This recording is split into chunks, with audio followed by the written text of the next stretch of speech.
¿Qué estás dispuesto a hacer en un mundo sin consecuencias? ¿Seguirías las reglas sociales con las que vives en este momento? Undertale, Last of Us y Hellblade son videojuegos que nos adentran en los mundos que crean con múltiples opciones para que decidas qué quieres hacer, qué rol quieres tomar en la historia, qué tipo de lectura hacemos con estas nuevas narrativas.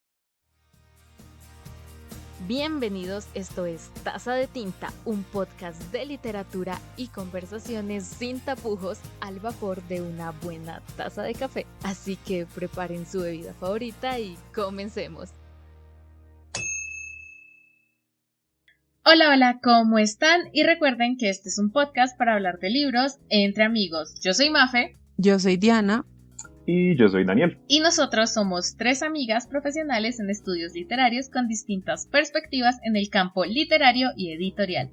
Y hoy vamos a hablar de videojuegos, específicamente de tres: Undertale, la saga de The Last of Us y Hellblade: Senua's Sacrifice.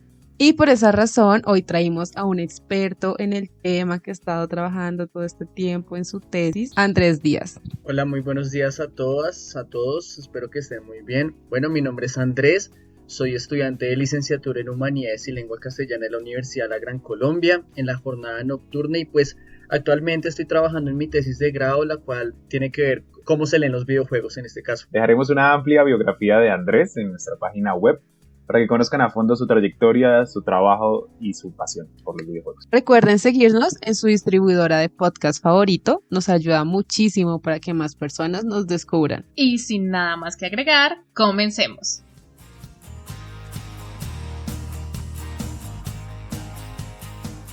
Desde hace mucho tiempo queríamos hacer un capítulo hablando de alguna manera de los videojuegos, tocando este tema.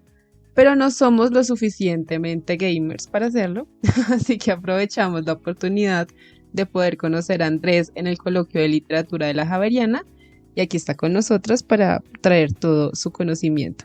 En esta tesis, Andrés está trabajando cómo los videojuegos necesitan de un nuevo tipo de literacidad.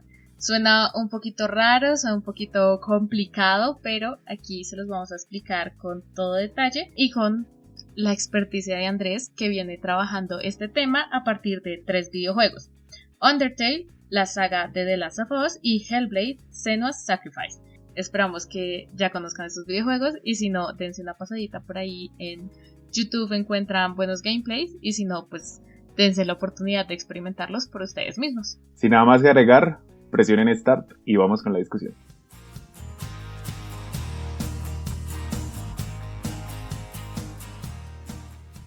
Bueno, ahora que ya conocen un poco mejor a Andrés, que ya saben de dónde surge la idea de trabajar este tema aquí y por qué ladito lo vamos a abordar, que como dijo Diana, el tema de los videojuegos nos llama mucho la atención, pero quizás no todos en esta mesa somos exactamente gamers y obviamente lo vamos a tomar por el lado de las narrativas. Vamos como a esa palabra rara que mencionamos al principio, que es literacidad. Recurrimos a la experticia de Andrés para que nos explique qué es literacidad, qué es esta cosa tan extraña. Y cómo la juntó con los videojuegos. Pues bueno, digamos que el concepto de literacidad o nueva literacidad es un concepto pues relativamente reciente. El concepto se le atribuye a un investigador que se apellida Casani, pero pues digamos que es muy complejo, dicho de alguna manera, hablar sobre nuevas literacidades. A mí me gusta una definición que da un investigador que se apellida Calansis, que tiene un nombre todo raro, que pues el man básicamente lo que establece es que son procesos de comunicación que sean más allá de la lectura y la escritura. Es decir, de pronto los que nos escuchan sabemos que pues toda lectura en este caso casi siempre se asocia a lo filológico, es decir, a la parte de la filología, de las letras, de los fonemas, grafemas, etcétera, etcétera, etcétera. Pero entonces este man, en este caso Calansis, junto con Casani dicen, ok, pero ¿qué pasa con otros tipos de lecturas? Con otros tipos de comunicación. ¿Qué pasa, por ejemplo, cuando yo quiero leer una publicidad? ¿Qué pasa cuando yo quiero leer una pintura? En este caso utilizan pues otro tipo de herramientas que van más allá hacia lo sensitivo. En este caso pueden ser visuales, auditivas, kinésicas o, como en el caso de los videojuegos, la combinación de todas ellas o también combinaciones multimodales. Entonces yo decía, ok, listo, bien, bacano, a mí me encanta leer, me encanta la lectura y todo, pero con la doctora Andrea, que es la que me está ayudando a dirigir mi tesis, nosotros decíamos como, ok, pero la única lectura que hay es la filológica. Yo me puse a investigar y llegué a la conclusión de que no es conclusión mía, es conclusión de mucha gente que dice, no, la única lectura que hay no es la filológica, no es la que colocamos ahí con el librito y leemos, no, hay otras maneras de lectura y otros tipos de lectura. Digamos que cuando uno hace un análisis literario, pues, de una obra, El extranjero de Camus, uno tiene ciertos parámetros que le brinda, pues, en este caso, el concepto de literatura, narración, hilo conductor, etcétera, etcétera. Pero, ¿qué sucede entonces cuando yo intento analizar un videojuego, o la lectura, o que intento leer más bien un videojuego, a partir de las nociones literarias? Uno no debería leer o intentar leer un videojuego a como lee un libro, porque son formatos totalmente diferentes, son formatos que requieren otros modelos. En el caso de los videojuegos, yo soy el receptor, el videojuego es el emisor, pero ¿qué tipo de código es el que se está usando? Entonces, como los dos códigos son diferentes, tengo que verlo de otra manera. Y eso es lo que ofrece, pues, esta teoría, que me parece una teoría muy bonita, sobre las nuevas literacidades, que pues son lecturas que van más allá de lo filológico. Y pues en este caso los videojuegos pues requieren concretamente pues un nuevo tipo de literacidad para poder ser leídos y entendidos adecuadamente. Ay, yo tengo una duda. O sea, yo entiendo que la literacidad no es solo como el hecho de yo leer, como que me dan las letras en la lectura normal, muchas comillas. En nuestro capítulo pasado sabrán que leer no es solo letras, y aquí lo veremos de nuevo, pero es como hacer un análisis más allá de entender qué me están diciendo, como fui al parque, sino de pronto cómo me lo están diciendo, o qué más me están presentando para que yo llegue a otra cosa. Si es una cosa así o estoy como súper perdida. Digamos que las literacidades lo que hacen es, digamos que el canal, espérame a ver si puedo encontrar un ejemplo. Acá salen mis dotes de profesor de primaria, de bachillerato, perdón. Por ejemplo, el lenguaje no verbal. Para los que no saben, el lenguaje no verbal es como las señas que hacemos para decir bien, mal. Las expresiones faciales, cómo se mueve el cuerpo, las manos. Todo eso. Exactamente. Entonces, digamos que en el lenguaje no verbal, si yo, por ejemplo, estoy frente a ti y yo te saco el dedito del medio, yo te estoy comunicando algo. ¿Sí? En este caso, yo soy el emisor, tú eres la receptora, el dedito del medio, pues en este caso es el mensaje o el código que se está dando. Entonces, tú no vas a leer eso de la misma manera como si lo estuvieras leyendo en un libro. O un ejemplo que nosotros utilizamos muy a diario, que lo utilizamos prácticamente todos los días, incluyéndome, los emojis y los stickers. Yo tengo un lío porque ahora todas mis conversaciones se resumen a stickers de gatos llorando. Es muy complejo y a eso es a lo que hace referencia las nuevas literacidades. A esas formas de comunicación que no necesariamente son escritas. O sea, escrito entendido como los fonemas, como las letricas agrupadas para formar una palabra. Sí, o sea, es como la lectura más básica del universo. O sea, como literalmente hola significa un saludo. Exactamente. Entonces, por ejemplo, un ejemplo que precisamente, porque este tema lo estábamos viendo con mis chicos de séptimo en el colegio, yo les colocaba un ejemplo cotidiano. Yo les decía, suponga que usted está en su celular normal y su mamá le escribe un WhatsApp y le dice, mijo, ya arregló la casa, ya hizo el almuerzo, por ejemplo, y usted le responde un gatico preocupado, el sticker de un gatico preocupado. En este caso la mamá lo va a entender, y va a entender, este chino berraco no ha hecho nada y yo ya voy llegando. Y ahí es cuando Cristo empieza a padecer. Entonces, la mamá lo va a entender, pero no lo escribió.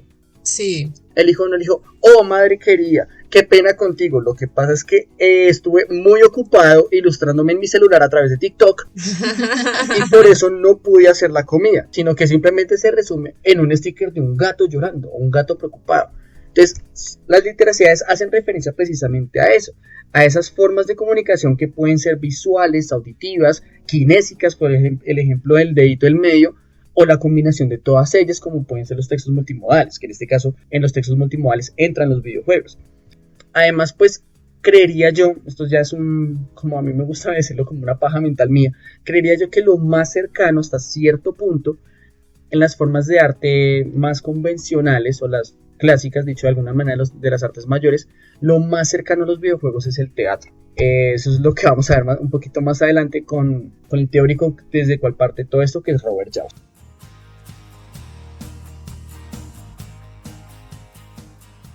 Creo que ahora podemos comenzar a hablar directamente de los videojuegos que vamos a analizar.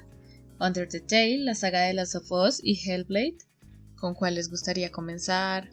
De pronto contarnos qué hicieron, los jugaron, vieron gameplays, vieron análisis, qué hizo aquí cada uno para acercarse a estos videojuegos.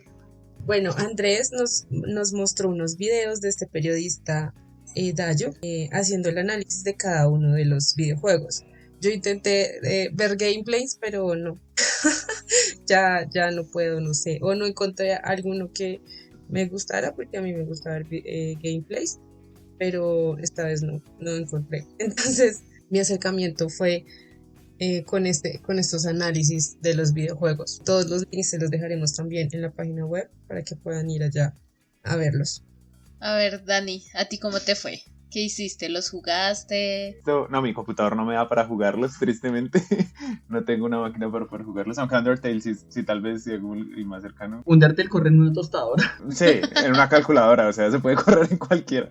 Sin embargo, como que lo que yo hice fue literal entrar a la página de la descripción del videojuego y leer el argumento, que es algo que a mí me gusta hacer como cuando no puedo jugar un videojuego, leo el argumento y me imagino mucho lo que ha pasado. De hecho, Last of Us, de los 3 juegos, como que Last of Us es como el más reconocido. No sé si antes me puede soportar esa afirmación, porque fue como un boom cuando salió, la manera en la que se escribe, como pues es un juego post-apocalíptico, se podría decir, y la manera en la que juega, pues como el mismo jugador, valga la redundancia, y la manera de interactuar el jugador con su entorno, la manera ética de jugar, bueno, la humanidad, o yo haciendo como una suerte de spoiler.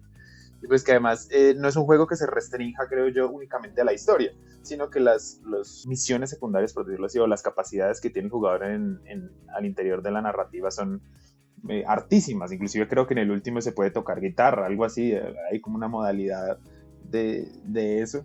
Entonces como que ese tipo de cosas me parecen fantásticas en los videojuegos, porque de verdad es una manera de explorar una vida completamente diferente en el videojuego y explorarla en todas sus facetas, no solamente en una línea, pues digamos como una línea narrativa muy lineal, sino muy rizomática en el sentido del Guattariano. Yo hice un poco de esto, un poco de aquello.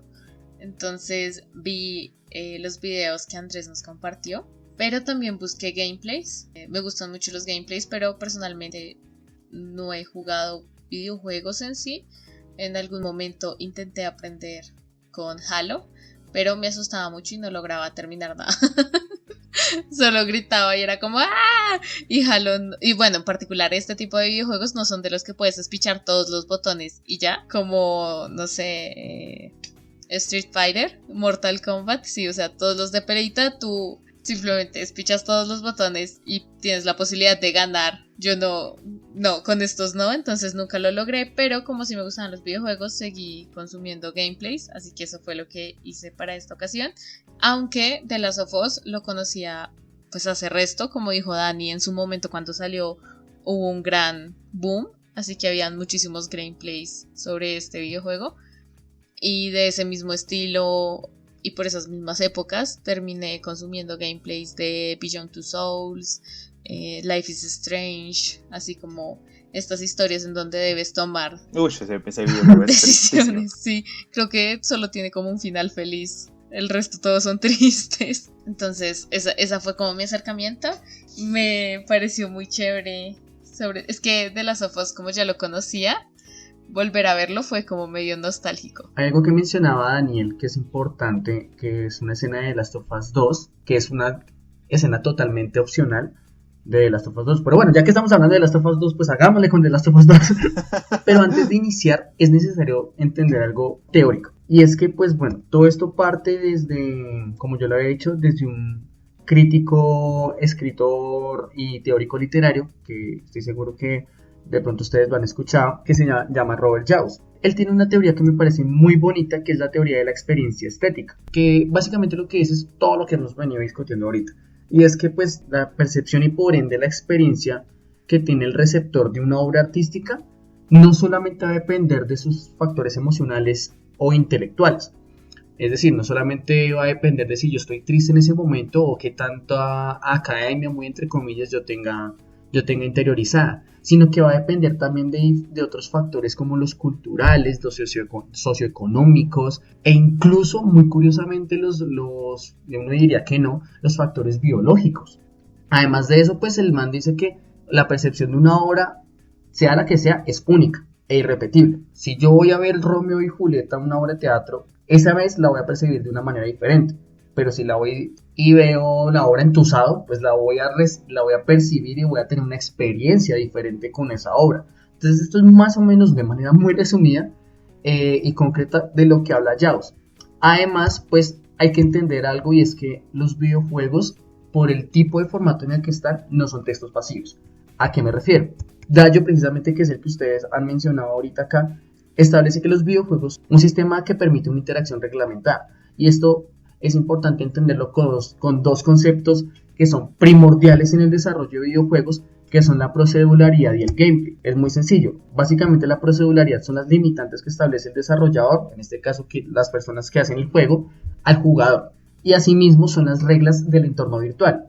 En este caso, por ejemplo, si yo estoy en un MMO como World of Warcraft, si yo mato un jabalí enfrente de su jauría, pues la proceduralidad va a ser ok. Las reglas internas del juego van a decir que si usted hace eso, pues toda la jauría va a venir a ser encima. O el meme de Legend of Zelda, que si yo mato una gallina, pues me van a hacer una montonera de gallinas a matarme. Básicamente de eso habla la proceduralidad. Ahora, el gameplay es cómo juega el jugador, en este caso. Cómo juega el jugador y cómo interactúa con este mundo, a lo que también se le puede llamar jugabilidades. Entonces, estos dos conceptos son importantes entenderlos, o que queden claros para que se pueda entender a los videojuegos, uno, como un texto que no es pasivo, ya que permiten una interacción directamente con la obra, y además pues para entender cómo pues toda esta interacción juega con la narrativa, con los personajes y con el jugador en este caso. Entonces, ya pasando, pues teniendo en cuenta eso, no sé si de lo que he explicado tengan alguna pregunta. No, yo ahí tengo algo que decir. Dime, dale, tranquila. Dale. Prácticamente todo lo que yo voy a decir es criticando o relacionándolo a los videos estos, ¿no? Sí. Y entonces Dayo hace una diferencia entre lector pasivo y lector activo. Y él dice que el lector pasivo son los libros, teatro, películas, y el lector activo es videojuegos. Pero pues yo no estoy de acuerdo con esto, porque tú, en todas las formas de arte, tú puedes elegir qué tipo de lector quieres ser, que pues siempre se habla como de lector pasivo, activo, el lector ideal, el lector, se me olvidó el otro lector, ¿cómo era? Alondra, Como tal nada vez. que ver, que tú no lo esperabas. ¿Cuál? Es que creo que Cortázar también hace esa categoría y le pone como lector Alondra, algo así, al pasivo. O sea, muchos escritores han hablado como de los tipos de lectores que pueden llegar a sus textos. Sí. Y precisamente siempre se habla de que el lector activo es aquel que busca siempre estar yendo más allá o tratando de buscar aquellas pistas, haciendo un análisis más profundo, todo este tipo de cosas, como un lector que necesita textos como Borges o como Puig, Ajá. ¿sí? Ujú. Que son textos súper complejos que tú necesitas estar todo el tiempo muy pendiente de qué referencias hacen, qué mencionan. O sea, sí, yo me puedo quedar como un lector pasivo en un sentido de que, me quedé con la historia. Fueron felices por siempre, qué chévere.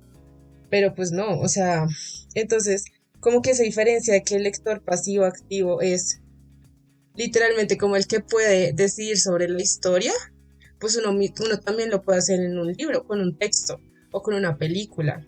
Sí, digamos, yo también pensaba en las películas de Noé. O sea, Noé te mete en la película. Ese man hace que tú te sientas drogado, como están drogados los los personajes de sus películas. Incluso en esta película que se llama Enter the Void, él todo lo hace desde la perspectiva del protagonista. Entonces la cámara son los ojos, pero lo hace tan bien que tú literalmente sientes que estás viendo lo que el personaje ve, porque está así como que parpadea y el man se muere, entonces él se sale del cuerpo y tú ves el cuerpo, la vida del man pasa. Bueno, es que es una cosa re loca que tendría que explicar mucho. Pero el punto es que el man logra que tú te metas en la película y sientas como el man, cada vez que se mete droga extraña que se meten los europeos, se sale del cuerpo y todo esto. Entonces como que eso de que como que es el lector activo es el que puede elegir, pues no estoy de acuerdo con ello, porque igual que solo viendo una pintura, o sea, yo puedo decir, ay, qué bonitas flores, y me voy, y ya. Pero o también puedo decir, ay, mira esta técnica, ¿por qué puso esto acá? ¿Por qué puso esto allá? Entonces ya, yo solo quería como hablar de eso. No sé qué piensan los demás. Me gustaría escuchar a los demás. A mí me parece como que creo que hay una necesidad implícita en el desarrollador, tal vez de que el jugador, o sea, para que se desarrolle la historia en un videojuego, el jugador eventualmente necesita avanzar en el videojuego, y creo que por eso tal vez se llama como una suerte de lectura activa.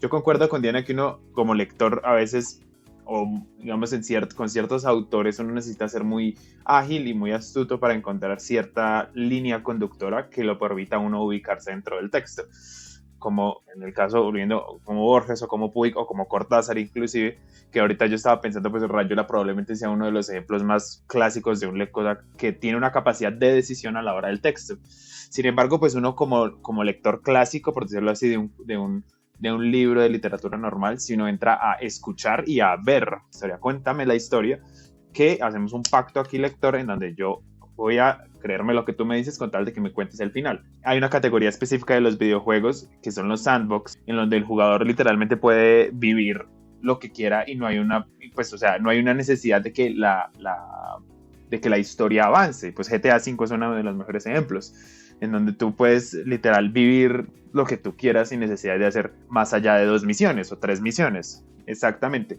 Entonces es como si uno de lector se quisiera quedar a vivir, no sé, en una época o en una hoja específica, en un capítulo específico, sin necesidad de que la lectura y la literatura como que avance, como que la historia avance.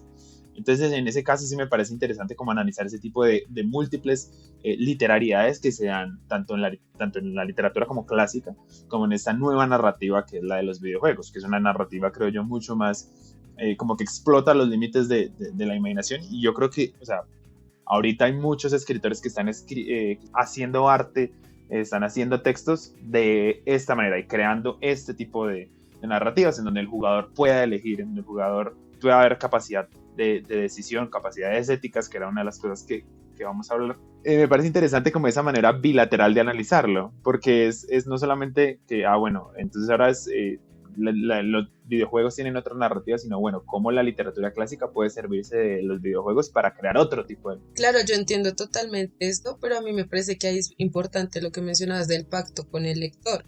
Es decir, yo desde el principio te voy a dar una serie de lo que sea para que tú entiendas en qué te vas a meter. Entonces, claro, en un videojuego se abre totalmente el espectro de todas las posibilidades que puedes hacer de pacto con el lector, y por eso me gustó muchísimo el de Undertale. Siento que fue el videojuego que más me gustó, porque en Undertale, desde el primer momento que tú empiezas el juego, hay consecuencias todo el tiempo, así lo reinicies, y eso me parece genial, porque aquí el pacto es, este no es un videojuego común donde tú le pones reiniciar y listo, todo olvidado, ya no pasó nada. No, todo lo que tú hagas va a quedar guardado de alguna extraña manera, programación, ingeniería, en el coso ese. Y entonces todo lo que tú hayas hecho te lo están recordando todo el tiempo, así hayas iniciado de nuevo la historia. Entonces eso me pareció muy chévere, porque el pacto del lector es en este videojuego, a diferencia de lo que estás supremamente acostumbrado todo el tiempo, porque es como uno, ay, la embarré, reinicia. Eso me pareció genial, porque ahí el pacto sí es de que aquí todo lo que tú hagas tiene una clarísima consecuencia, y puedes hacer el santo más santo de todos, o puedes ser el villano más villano de todos, y si tú eres el villano y lo vuelves a reiniciar, te lo recuerdan todo el tiempo, así tú quieras hacer esta vez todo bien. Eso me pareció increíble. Creo que con los videojuegos pasa lo que decía Dani, hay un cambio de formato, por lo tanto también hay un cambio de lectura o de posibilidades de lectura. Es decir, como lector no voy a hacer la misma, digamos, el mismo proceso mental a la hora de leer un videojuego que a la hora de leer un texto. Y lo pongo también en términos de no voy a hacer lo mismo a la hora de leer una novela, un libro álbum, una novela gráfica, a la hora de que en comparación de leer, no sé, una novela tradicional, una saga. es como algo muy diferente, pero también precisamente porque el videojuego al ser una narrativa multimedial y al tener digamos, parte del pacto con el lector en el videojuego está en la jugabilidad del mismo juego, es decir, en estas posibilidades de que el muñequito salte, se agache, recorra un espacio, ¿sí? Porque cuando yo hago eso, por ejemplo, hay un videojuego que es muy raro, no sé cómo se llama, pero es muy raro y es como una persona que está en una casa escondiéndose en la Revolución Franquista en España, en la dictadura franquista en España, perdón. Sí, sé cuál es, pero no recuerdo el nombre. Sí, no me acuerdo el nombre, pero por ejemplo, ese videojuego hay como misiones, pero al mismo tiempo no son misiones, o sea, no te lo plantean como, hola, estás aquí en la mitad del apocalipsis zombie, como el de Last of Us, que es que estás aquí en la mitad del apocalipsis zombie, estás con esta niña, que es la cura de la enfermedad, vamos a atravesar medio país para que ella llegue a donde tiene que llegar con las luciérnagas para salvar el mundo. Y bueno, si conocen la historia, saben en qué termina eso. No termina bien. Spoiler, sale mal.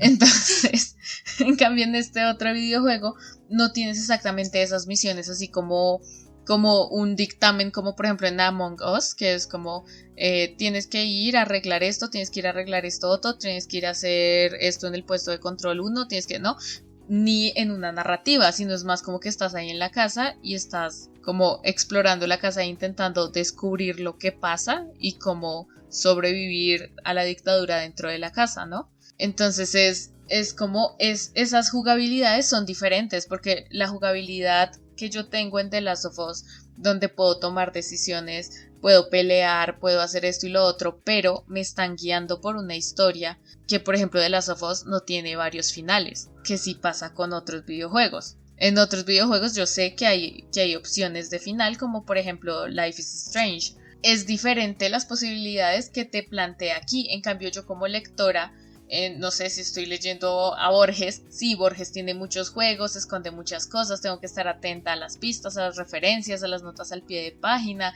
a qué dijo que es Pepito Gasset y no Pepito Ortega. Es diferente, ¿sí? Pero esa jugabilidad me permite ser un lector activo, que visto desde la perspectiva tradicional sería más un lector pasivo, porque me estoy llevando por lo que el programador programó para mí, pero siento que en realidad no, porque te puedes involucrar mucho más con la historia, o sea, puedes construir dentro de esa narrativa parte de la visión que tú quieres llevar, ¿sí? Claro, pues es que ahí también se dividiría en lector activo y lector pasivo, porque digamos hay videojuegos que tienen como subhistorias o que tienen estos libros así con un montón de texto, que si tú quieres como profundizar en la historia, tú puedes ponértelos a leer o simplemente le das siguiente y ya, yo solo quiero saber cómo termina.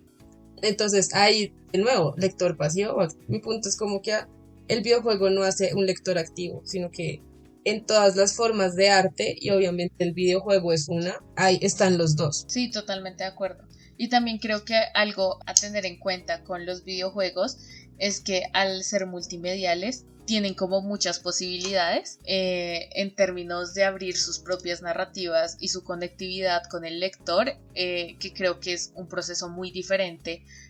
Siento que esto yo ya lo he dicho en otros capítulos, voy a ir a lo mismo, lo siento, pero sí, y es estas narrativas multimediales y estas narrativas digitales y estas narrativas en donde el autor no es una persona que está detrás de un libro y es como una figura allá oculta, sino que el producto en sí mismo se puede conectar con quien lo lee, con quien interactúa, tiene muchas posibilidades. Entonces, por ejemplo, League of Legends y también Halo tenía libros. Recuerdo perfectamente tener en mis manos libros de Halo en donde te complementaban la historia y el universo y las razas de aliens que te encontrabas.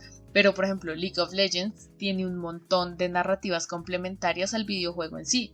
Entonces en el videojuego tú entras, dices voy a jugar con este y encuentras un pequeño perfil de cada uno de los personajes y una lista de habilidades, poderes, fuerza, combate, salud, y conoces la dinámica de la meta, es llegar de este punto hasta la torre, pelear, esa es la dinámica de juego, pero en torno al juego hay toda una comunidad que se está nutriendo de otro montón de información que es generada para ellos y que en cierta medida hace parte de esa narrativa que los conecta al videojuego al cual se quieren acercar. Entonces, que League of Legends creara una historia y una serie como lo es Arcane, que es buenísima. Pues es una obra de arte. Qué serie más. O sea, la animación es preciosa, las batallas son espectaculares, pero además tiene un guión muy bien pensado, un guión en donde cogieron esos pequeños perfiles de 2 párrafos, que son 3-4 líneas en el videojuego, y armaron una historia con los personajes respetando el videojuego original. Y también The Last of Us tiene videojuegos complementarios, entonces te hacen como, por ejemplo, la historia de cómo Ellie estuvo sola todo el tiempo que Joe estuvo inconsciente y cómo sobrevivió y las cosas que hizo, y ahí profundizan un poco más en esta historia de lesbianismo de ella que fue tan polémica para el segundo videojuego. Gente sensible. Pero ahí profundizan mucho más en ese tipo de narrativa que en el videojuego original. Siento que en la primera parte como que la dejaron muy suavecito, como que como quien no quiere la cosa, y en esta segunda parte ya se fueron un poco más a profundizar y decir, miren, esta es la historia que queremos contarles, este es el personaje que estamos construyendo, perdón, pero acéptenlo.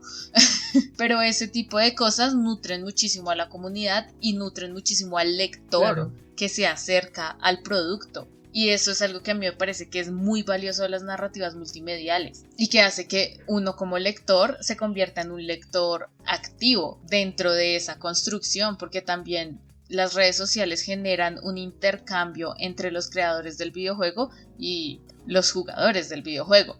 Y entonces se comienza a hacer un contrapunteo entre las expectativas y los deseos de los creadores en sí, que en un libro no pasa mucho. O sea, en un libro a mí me entregan Harry Potter, yo me reo Harry Potter del inicio al final del libro, y a lo mejor para la continuación de la saga van a implementarse ciertas cosas, pero pues el feedback no es así de dinámico ni así de cercano en términos de creación de comunidad, y eso que Harry Potter tiene una comunidad pues fuertísima. Sí, o sea, es Harry Potter. Ellos mismos dijeron J.K. Rowling no hace ya parte de esta comunidad porque es una plaga, fuera. Y ellos sacaron a la propia creadora de la comunidad. O sea, imagínense cuán fuerte es la comunidad.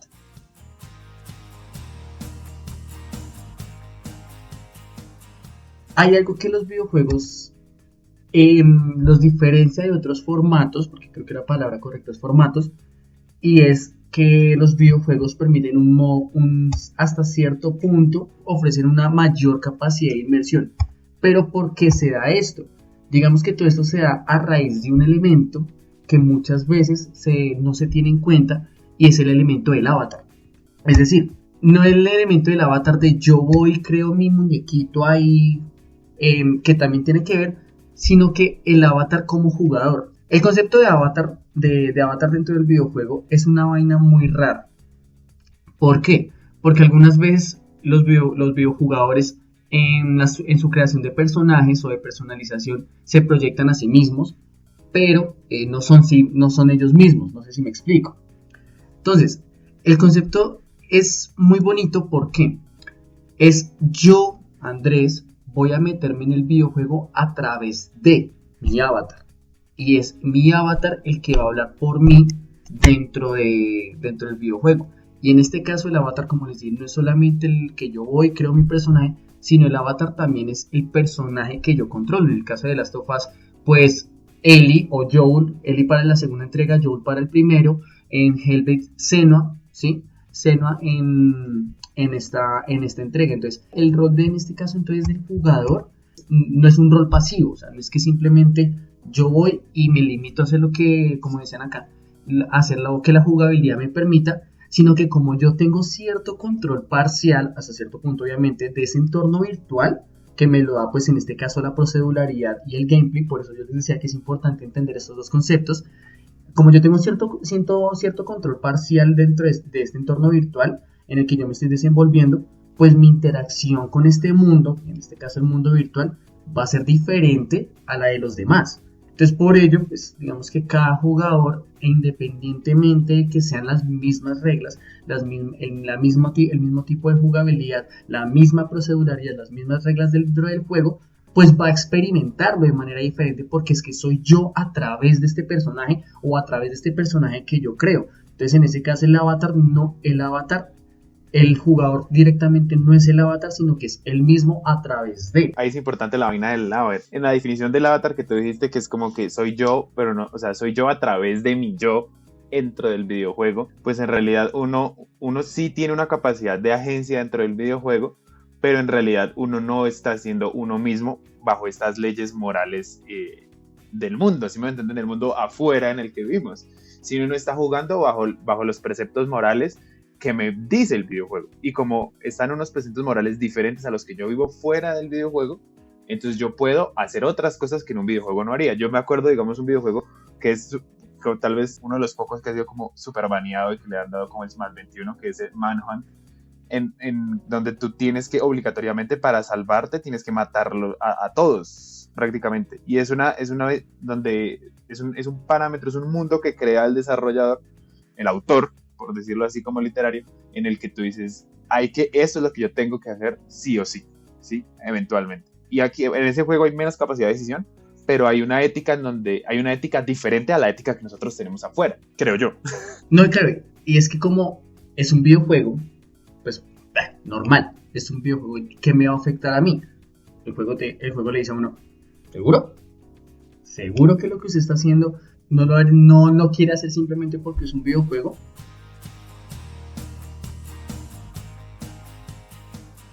Para concluir, Andrés, ¿qué otros juegos nos recomendarías a nosotros como podcasteros gamers que nos hagan llorar así como me hizo llorar The Walking Dead de Telltale? Y Life is Strange. Y sí, Life is Strange es muy triste. Fuerte. En cuanto a juegos que uno diga que lo hagan llorar a uno, que uno diga, o que lo cuestionen ahí, hay un juego que se llama, bueno, a mí siempre me hace llorar el final de Halo 4, cuando el jefe se reencuentra con Cortana y luego se vuelven a despedir. Tristísimo. Pero eso ya es porque yo tengo una relación muy bonita con ese juego. Pero pues hay un juego que se llama Paper Please, que es simplemente la premisa es muy sencilla. Tú eres una persona en una oficina de aduanas y tú decides quién entra y quién no. Entonces te pasan los papeles y tú dices, no, usted entra, usted no, arriesgándose que Sí, yo he escuchado ese juego. Es muy bueno, arriesgándose que la persona que vaya a entrar sea un terrorista o tenga una bomba, lo que sea. Y ahí uno se da cuenta, uno dice, y me perdonará la expresión, uno dice, marica, uno es ridículamente clasista. O al menos a mí me pasó, yo dije como, Dios mío, uno es muy clasista en la vida. Porque llegaban los papeles y te decían como, ok, esta persona es de esta nacionalidad, es una persona, no sé, iraní. Entonces uno dice como, un iraní queriendo entrar a Estados Unidos. No va a pasar. Luego viene una persona, no sé, de Inglaterra. Bueno, si usted pasa. Y luego, pum, tiene una bomba y uno, ok. Entonces, es un juego que me hizo dar cuenta que uno es muy clasista por los estereotipos. Y prejuicioso. Exactamente, y prejuicioso por los estereotipos que se tienen.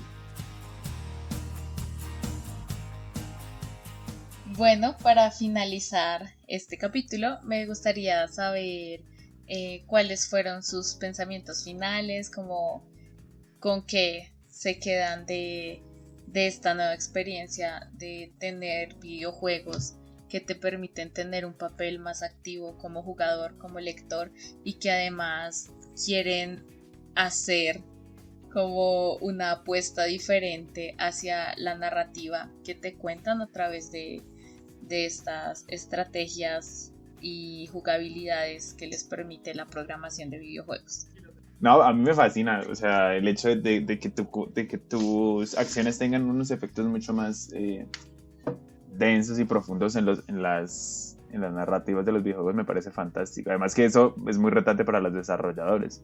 Y creo que una de las cosas con las que a veces uno entra a los videojuegos es como, pues es un videojuego, pues no tiene nada sí, no, aquí puede hacer lo que quiera, y que ya los desarrolladores se hayan pillado eso y hayan dicho como, no, mira, Aquí sí hay consecuencias, sí hay decisiones, sí hay que saber en dónde pisar para que el juego no se vuelva mucho más complicado. Es muy interesante. Y que también hay situaciones y hay momentos, yo recuerdo una justamente en GTA 4, donde ambas decisiones son terribles. O sea, uno tiene que decidir, no hay una decisión buena y una decisión mala, que es la decisión final, cuando uno tiene que salvar o al primo, o a Roman Bellic, o al interés amoroso de Nico. Entonces uno dice como, ¿ahí qué? Ahí no puedo salir. No hay una decisión buena y una decisión mala. Yo personalmente salvé al primo porque la familia, diría Vin Diesel, pero no hay una manera de salir victorioso de eso, y es más real, más cercano, mucho más real, creo yo, y creo que ese es uno de los objetivos tal vez de los videojuegos. Y uno dice como, ¿sabes qué? Tengo que perder algo eventualmente. Y como diría Elizabeth Bishop, el arte de perder se domina fácil. Andrés, ¿tú qué nos puedes decir?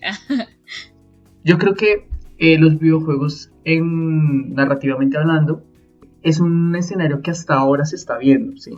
Es un escenario que tiene demasiado potencial, y creo que ahorita las super desarrolladoras con juegos AAA, que son los juegos que tienen presupuesto ridículo, se están preocupando en, digamos, no solamente de hacer juegos que sean entretenidos, que también es válido, sino hacer juegos que tengan una historia compleja y que pueda interactuar a sí mismo con el jugador.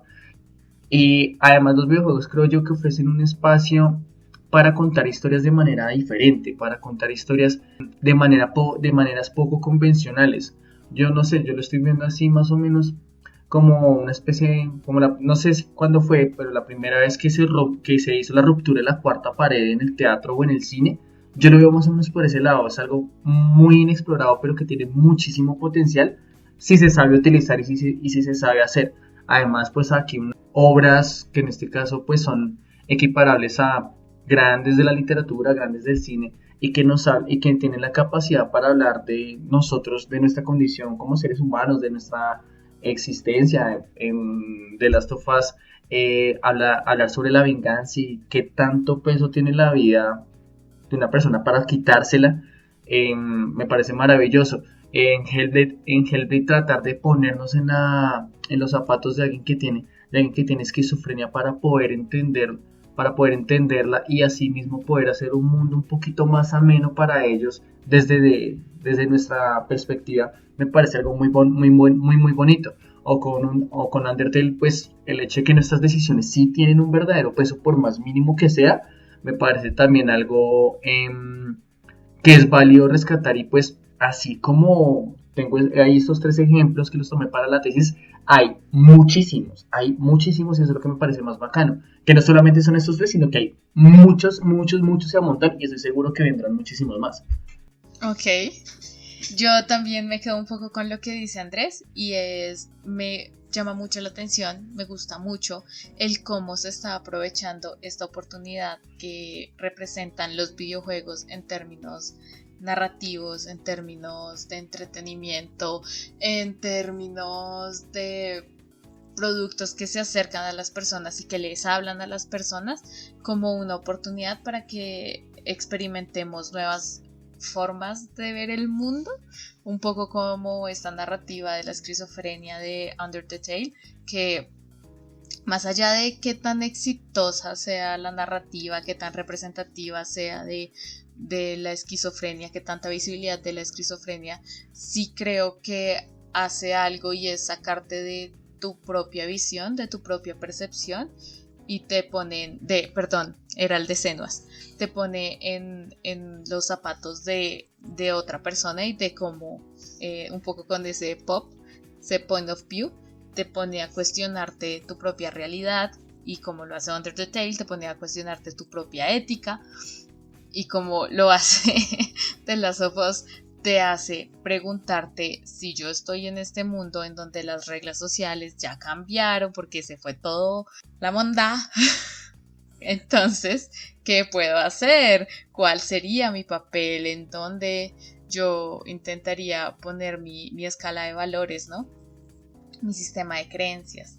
Entonces, me parece que es muy alentador pensar en cómo los videojuegos están creando nuevas oportunidades para que las personas se acerquen a narrativas, a historias y que no solo esas historias se acerquen a ellos, sino que ellos se acerquen a las historias y creen dentro de esas mismas historias y tengan una oportunidad de ser como escritores. Eso es como lo que más me llama la atención. Me parece muy interesante pensarnos en esa creación de nuevas literacidades y desde la literatura pensar en cómo contribuir a eso, en cómo darle más inmersión a los lectores hacia la construcción de nuevas historias y no pues atorarnos un poco. Bueno, no voy a decir que el libro tradicional no tiene mérito porque tiene muchísimo mérito, por algo ha sobrevivido tantos siglos. Y sobrevivirá.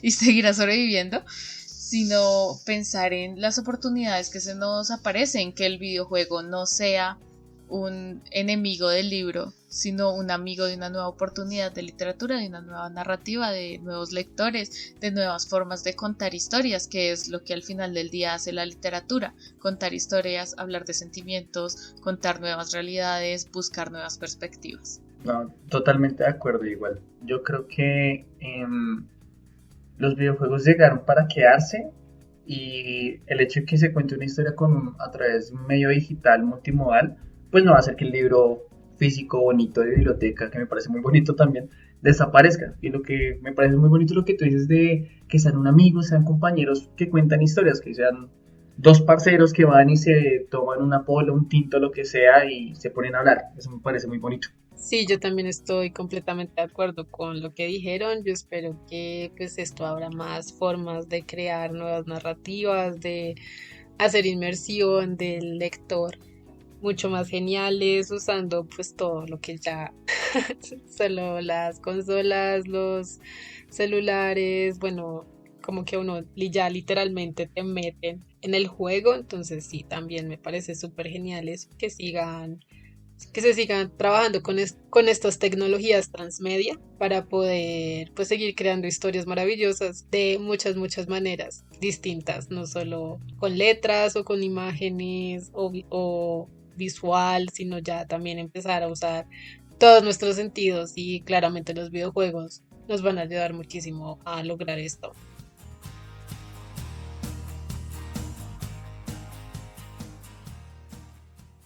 Eso fue todo por el capítulo de hoy. Esperamos que lo hayan disfrutado y cuéntenos, ¿les gustó este especial sobre videojuegos? Deberíamos repetir. De nuevo queremos agradecer a nuestro invitado Andrés por estar en este espacio. Fue un gusto tenerlo aquí con su trabajo y sus análisis tan interesantes. Pues nada, muchísimas gracias a ustedes por invitarme. Realmente ha sido un honor para mí esta invitación, y pues espero que el trabajo de investigación que he venido realizando pues los haya interesado de pronto a ver los videojuegos desde otra perspectiva. Y nada, muchísimas gracias en serio por invitarme. Apenas esté en el repositorio, les pasamos el link. Okay. Eso. Bueno. Y para eso, entonces, recuerden estar pendientes de tazadetinta.com, nuestra página web, donde encontrarán todo el contenido que semana a semana preparamos para ustedes. Y como siempre, recuerden que pueden encontrarnos en redes sociales como @tazadetinta _podcast en Instagram y Facebook, y como @tazadetinta en TikTok y en YouTube, además de todas las distribuidoras de podcast que se les ocurran. Importante. Recuerden que esto fue Taza de Tinta. Escucharon a sus podcasteras favoritas, Mafe Escobar, Diana Ardila y Daniel Escobar, en compañía de Andrés Díaz. El guión fue realizado por las mismas, la edición fue realizada por Diana Ardila y la musicalización fue posible gracias a Jason Shaw. Sin nada más que agregar, adiós.